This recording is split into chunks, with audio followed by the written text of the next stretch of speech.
money, like you said, but it's Mhm. things that um, will be able to carry on, that they will be able to share.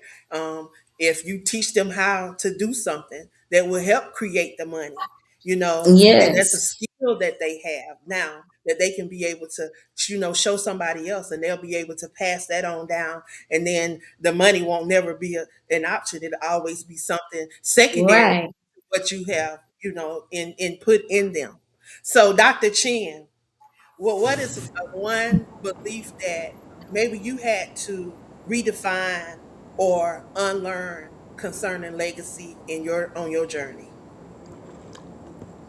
There were several. So I'm going to hone in on the one that I have actually established some degree of growth in. And it was knowing that I needed to be patient and understanding of the legacy that I thought I needed to leave versus the legacy that the Almighty had destined for me to leave. Yeah. Because there were things, the human mind is powerful, and Hmm. it's so powerful that it can literally use its power to our detriment.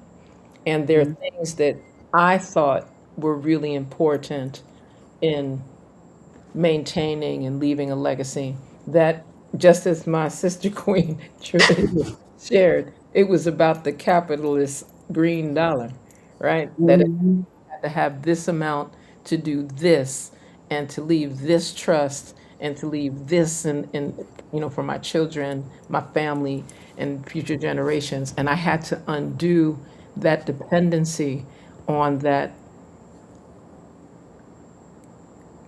the extractive part of capitalism. I want to make sure I highlight that, where I felt that I had to extract and extract and extract and extract and extract and keep more, and it almost made you move into a space of avarice, of greed, right? Hmm. I had to shift from that and move in a stronger direction where it was more on the service that I was maintaining, the humanitarian efforts that I was engaged in, the number of women that I was able to help have natural birth, the number of families that I was able to keep away from ways of life that were very destructive.